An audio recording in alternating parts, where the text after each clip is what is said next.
ಶ್ರೀಮಾನ್ ದೇವೇಗೌಡರು ಈ ಪಾರ್ಟಿ ಕಟ್ಟಿದ್ದು ಹೋರಾಟದ ಮುಖಾಂತರ ರೊಟ್ಟಿ ತಿನ್ಕೊಂಡು ಈ ಪಾರ್ಟಿ ಕಟ್ಟಿದ್ದಾರೆ. ಕಾಂಗ್ರೆಸ್ ಅಲ್ಲಿ ವಿಸ್ಕಿ ಕುಟ್ಕೊಂಡು ಪಾರ್ಟಿ ಕಟ್ಟಿದ್ದಾರೆ. ಇಷ್ಟೇ ವ್ಯತ್ಯಾಸ. ಹೆಣ್ಮಕ್ಳಿಗೆ ಒಂದು ಭಾಗ್ಯ 2000 ಹಾಕುವಂಥದ್ದು ಅದನ್ನ ಇವರು ದುರುಪಯೋಗ ಪಡಿಸ್ಕೊತಾ ಇರ್ತಕ್ಕ ಚುನಾವಣೆ ಸಂದರ್ಭದಲ್ಲಿ ನಾವು ಮೊನ್ನೆ ನೋಡಿದ್ವಲ್ಲ, ಚನ್ನಪಟ್ಟಣ ಚುನಾವಣೆ ಹತ್ರ ಬರ್ತಿದ್ದಂಗೆ 3 ತಿಂಗಳು 4 ತಿಂಗಳು ಹಣವನ್ನ ಎಲ್ಲ ಅವ್ರ ಖಾತೆಗೆ ಹಾಕ್ತಕ್ಕಂಥದ್ದು. ಇವತ್ತು ರಾಜ್ಯಪಾಲರ ಮೂಲಕ ಸುಳ್ಳು ಹೇಳುವಂತ ವ್ಯವಸ್ಥೆ ಇವತ್ತು ವಿಧಾನಸೌಧದಲ್ಲಿ ನಡೆದಿದೆ.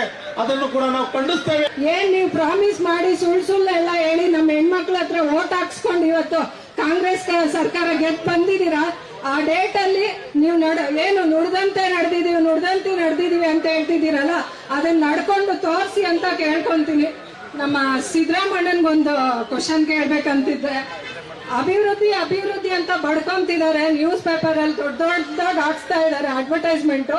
ಎಲ್ಲಿ ಯಾವ ಯೋಜನೆ ಕೊಟ್ಟಿದ್ದಾರೆ, ಒಳ್ಳೆ ನಮ್ಮ ರಾಜ್ಯದ ಜನತೆಗೆ ಯಾವ ಯೋಜನೆ ಕೊಟ್ಟಿದ್ದಾರೆ ಅಂತ ಅರ್ಥ ಆಗ್ತಿಲ್ಲ.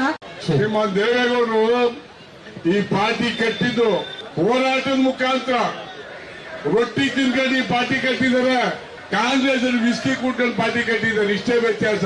ಹೆಣ್ಮಕ್ಳಿಗೆ ಒಂದು ಭಾಗ್ಯ 2000 ಹಾಕುವಂಥದ್ದು ಅದನ್ನ ಇವರು ದುರುಪಯೋಗ ಪಡಿಸ್ಕೊತಾ ಇರ್ತಕ್ಕ ಚುನಾವಣೆ ಸಂದರ್ಭದಲ್ಲಿ ನಾವು ಮೊನ್ನೆ ನೋಡಿದ್ವಲ್ಲ, ಚನ್ನಪಟ್ಟಣ ಚುನಾವಣೆ ಹತ್ರ ಬರ್ತಿದ್ದಂಗೆ 3 ತಿಂಗಳು 4 ತಿಂಗಳು ಹಣವನ್ನ ಎಲ್ಲ ಅವ್ರ ಖಾತೆಗೆ ಹಾಕ್ತಕ್ಕಂಥದ್ದು. ಇವತ್ತು ರಾಜ್ಯಪಾಲರ ಮೂಲಕ ಸುಳ್ಳು ಹೇಳುವಂತ ವ್ಯವಸ್ಥೆ ಇವತ್ತು ವಿಧಾನಸೌಧದಲ್ಲಿ ನಡೆದಿದೆ.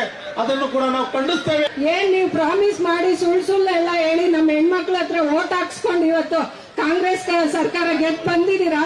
ಆ ಡೇಟ್ ಅಲ್ಲಿ ನೀವು ಏನು ನುಡ್ದಂತೆ ನಡೆದಿದೀವಿ ಅಂತ ಹೇಳ್ತಿದ್ದೀರಲ್ಲ, ಅದನ್ನ ನಡ್ಕೊಂಡು ತೋರಿಸಿ ಅಂತ ಕೇಳ್ಕೊಂತೀನಿ. ನಮ್ಮ ಸಿದ್ದರಾಮಣ್ಣನ್ಗೊಂದು ಕ್ವಶನ್ ಕೇಳ್ಬೇಕಂತಿದ್ದೆ.